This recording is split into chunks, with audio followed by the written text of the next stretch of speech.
अस्सलाम वालेकुम guys, welcome back to Ifa universe and welcome to your next video on cartoon beginner series. और आज की cartoon की वीडियो में हम देखेंगे कि कार्टून के अंदर सिंगल एक्सप्रेशन फंक्शन क्या होता है, इसको कैसे यूज़ करते हैं और कार्टून के अंदर किस तरीके से वार आर कीवर्ड को यूज़ कर सकते हैं, ये हमारे पास क्या होता है। और हम देखेंगे कि किस तरीके से एक फंक्शन को हम वेरिएबल नंबर ऑफ पैरामीटर अगर पास करना चाहें तो वो हम किस तरीके से कर सकते हैं। तो स्टार्ट करते हैं। पहले मैं आपको बताता हूँ कि सिंगल एक्सप्रेशन फंक्शन क्या होता है। तो कार्टून के अंदर अगर एक फंक्शन हमारे पास किसी एक एक्सप्रेशन को एवेलुएट करता है, उसको कंप्यूट करता है और उसकी वैल्यू रिटर्न करता है, तो उसके लिए हम यूज कर सकते हैं something called single expression function. Single expression function हमारे पास ये चीज़ होती है, सपोज कर लें हमारे पास ये सम का मेथड है, इसको दो पैरामीटर मैं पास कर रहा हूँ, नम वन नम टू, और मैं डबल वैल्यू रिटर्न कर रहा हूँ। और ये मेथड सिंपल हमसे रिटर्न स्टेटमेंट के अंदर num one plus num two करके इनकी वैल्यू रिटर्न कर रहा है, जो कि रिजल्ट मुझे यहाँ पे मिल रहा है और मैं प्रिंट करवा रहा हूँ। अगर आप रन करके देखेंगे तो आपको यहाँ पे 23.5 जो वैल्यू है वो मिल जाएगी, यहाँ पे आप देख सकते हैं। अब सिंगल एक्सप्रेशन फंक्शन की मदद से हम ये चीज़ कर सकते हैं कि चूंकि हमारा फंक्शन सिर्फ और सिर्फ ये वाली वैल्यू रिटर्न कर रहा है, तो एक एक्सप्रेशन वैल्यूएट करके रिटर्न कर रहा है, तो पहले नंबर पे ये करेंगे कि हमें रिटर्न स्टेटमेंट की ज़रूरत नहीं पड़ेगी, हम इसको रिमूव कर देंगे यहाँ से। ये पैरेंथेसिस जो है इनको भी यहाँ से रिमूव कर देंगे, रिटर्न टाइप को भी रिमूव कर देंगे, और यहाँ पे सिंपल इक्वल का साइन आ जाएगा। तो कंपाइलर ने खुद इन्फर कर लिया कि इन दोनों का जो हमारे पास एक्सप्रेशन की टाइप है, रिटर्न टाइप, वो डबल है। कंट्रोल शिफ्ट पी से आपको मिलेगी। तो ये इसने रिटर्न टाइप खुद इन्फर कर लिया डबल, और यहाँ पे भी डबल आ गया। स्टिल अगर आप वैल्यू चेंज करके भी रन करते हैं लाइक 20, तो आपको एग्जैक्ट सेम यही आउटपुट जो है वो मिलेगी, फंक्शन आपका नॉर्मली काम करेगा। लेकिन आपने देखा फंक्शन हमारे पास काफ़ी कंसाइज हो चुका है। तो ये हमारे पास सिंगल एक्सप्रेशन फंक्शन है। जब कोई भी फंक्शन हमारा सिंपल एक एक्सप्रेशन को वैल्यूएट करके रिटर्न करता है, तो हम उस फंक्शन को एक ही स्टेटमेंट के अंदर लिख सकते हैं, in the form of expression. अब ये आप देख सकते हैं कि यहाँ पे हमारे पास फंक्शन डिफाइन है और यहाँ पे आप कह सकते हैं कि हमने उसको वैल्यू साइन की है।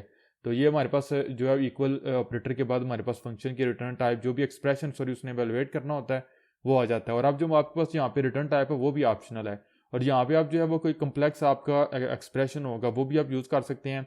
लेकिन ये कि अल्टीमेटली वो कोई एक सिंगल वैल्यू रिटर्न करता हो। लाइक सपोज करें मैंने यहाँ पे रिटर्न करना है if num one is less than 10। अगर मेरे पास नंबर वन जो है वो 10 से छोटा हुआ, तो मैं जो है वो रिटर्न कर दूंगा -1.0। एल्स के अंदर मैं रिटर्न कर दूंगा num one plus num two. तो आप इस तरीके से भी कर सकते हैं। अब हमारे पास यहाँ पे कम्प्लेक्स जो है वो एक्सप्रेशन है।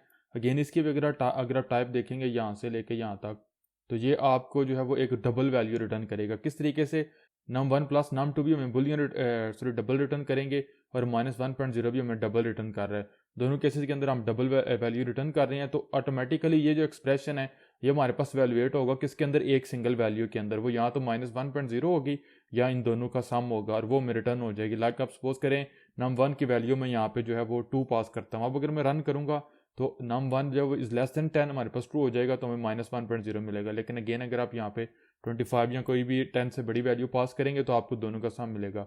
लेकिन समझाने वाली चीज़ ये है यहाँ पे कि ये जो फंक्शन है, ये चूंकि एक सिंगल एक्सप्रेशन को वैल्यूएट कर रहा है, तो आप यहाँ पे उसको यूज़ कर सकते हैं, और कम्प्लेक्स जो एक्सप्रेशन है उनको भी यहाँ पे आप यूज़ कर सकते हैं। अब यहाँ पे एक इंटरेस्टिंग चीज़ है, अगर आप यहाँ पे -1.0 से आप 0.0 रिमूव करेंगे तो रिटर्न टाइप चेंज हो जाएगी एक स्पेशल टाइप के अंदर, जिसको हम कहते हैं एनी।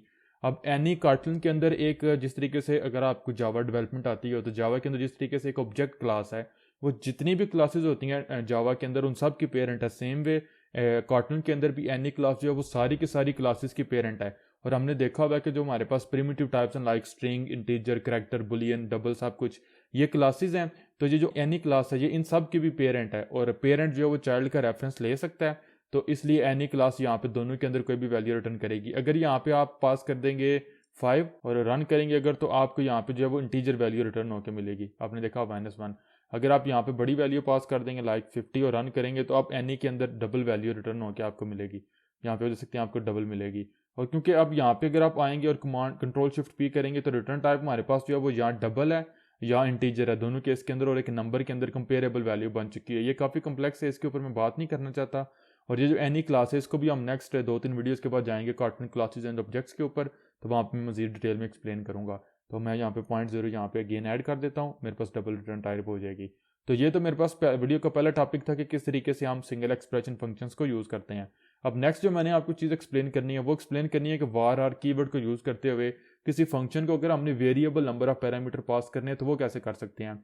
लाइक सपोज कर लें यहाँ पे मेरे पास एक फंक्शन है, इसको मैं कह देता हूँ प्रोडक्ट, और ये हमसे नंबर ऑफ पैरामीटर लेगा। नम वन इसकी टाइप इंटीजर होगी, नम टू इसकी टाइप इंट होगी, num3 इसकी टाइप भी इंट होगी, और ये जो है वो हमें रिटर्न करेगा इंट वैल्यू, और ये सिंपली रिटर्न करेगा num1 multiply by num2 multiply by num3।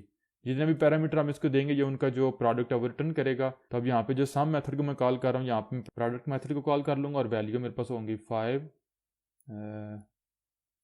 3, और यहाँ पे सपोज करें 2 पास कर देता हूँ। अब अगर मैं दोबारा रन करूँगा एप्लीकेशन तो आपको इन तीनों का जो प्रोडक्ट होगा वो मिलेगा, जो कि 30 है।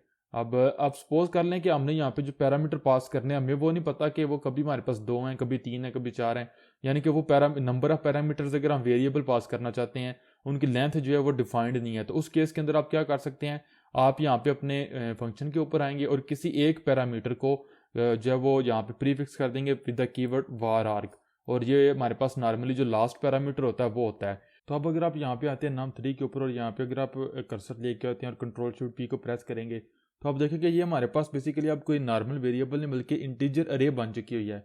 ऑल्दो हमने अभी अरेज को स्टडी नहीं किया, डेटा स्ट्रक्चर को, डेटा कलेक्शंस को हमने स्टडी नहीं किया कार्टून के अंदर, और अरेज को हम नेक्स्ट एक वीडियो में डिटेल में स्टडी करेंगे। लेकिन यहाँ पे आपको सिंपल बता देता हूँ कि अरे जो होती है ये हमारे पास collection of same data types होती है। लाइक सपोज कर लें आपको जो है वो 10 वेरिएबल्स चाहिए इंटीजर टाइप के, तो बजाय इसके कि आप 10 सेपरेट वेरिएबल्स क्रिएट करें, आप उनकी एक अरे क्रिएट कर लेते हैं। अरे को आप दो चीज़ें डिफाइन करते हैं, उसकी डेटा टाइप और उसकी लेंथ। तो अगर आप सपोज करें कह देते हैं कंपाइलर को कि मुझे एक अरे चाहिए इंटीजर टाइप की और उसकी लेंथ 10 होगी, तो वो under the hood basically 10 compiler जो है वो आपके लिए 10 इंटीजर वेरिएबल्स क्रिएट करेगा, लेकिन उनको यूज़ करना बहुत ईजी हो जाएगा आपके पास। यहाँ पे अगर आप आके प्रेस करेंगे num2 के ऊपर या num1 के ऊपर, तो ये हमारे पास इंटीजर वैल्यूज़ हैं, लेकिन num3 हमारे पास अब एक अरे बन चुकी हुई है। तो अब आपने देखा num3 की जगह अगर मैं 2 पास कर रहा हूँ तो मैं 4 5 6 जितनी मर्जी वैल्यू पास करूँ मुझे यहाँ पे कोई भी प्रॉब्लम या एरर नहीं आएगा। सिंपल ये है कि अब यहाँ पे मैं इसको इस तरीके से वैल्यूएट या मल्टीप्लाई नहीं कर सकता, तो मुझे यहाँ पे पहले जो है वो एक वेरिएबल क्रिएट करना पड़ेगा। इसको मैं कह दूंगा वार रिजल्ट, इसकी टाइप इंट होगी और इसकी इनिशियल वैल्यू में 1 कर दूंगा। फिर मैं यहाँ पे फॉर लूप लगाऊंगा जो कि होगा आई इन, यहाँ पे होगा num3। तो आपने देखा ऑटोमेटिकली कंपाइलर, क्योंकि ये हमारे पास एक अरे है तो कंपाइलर इसके ऊपर लूप कर सकता है। तो रिजल्ट मेरे पास हो जाएगा रिजल्ट मल्टीप्लाई बाय, यहाँ पे आ जाएगा आई। तो अब क्या होगा कि जितनी भी मेरे पास num3 अरे के अंदर वैल्यूज़ मैं यहाँ से पास करूँगा, उन सारी की सारी वैल्यूज़ के जो है मैं यहाँ पे पहले मल्टीप्लाई करूँगा, तो वो सारी की सारी वैल्यूज़ रिजल्ट के अंदर आ जाएंगी।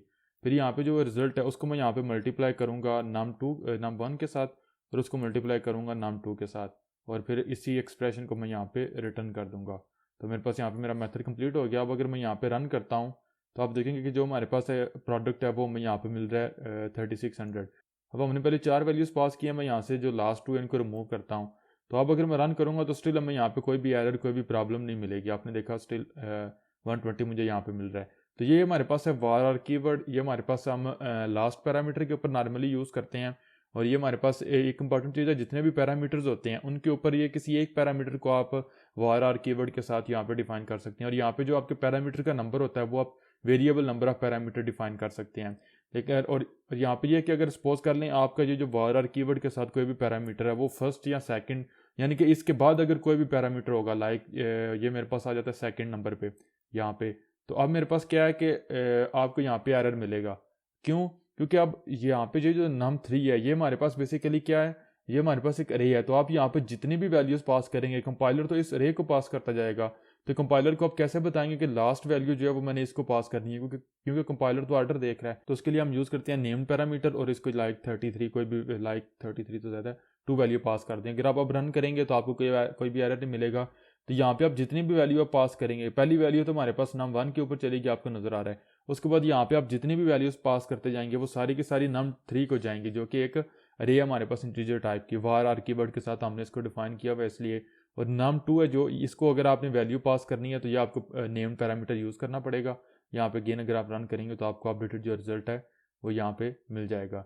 तो ये था गाइस हमारे पास कि किस तरीके से कार्टून के अंदर हम सिंगल एक्सप्रेशन फंक्शन को यूज़ करते हैं, और किस तरीके से हम var कीवर्ड के साथ वेरिएबल नंबर ऑफ पैरामीटर्स को यूज़ कर सकते हैं।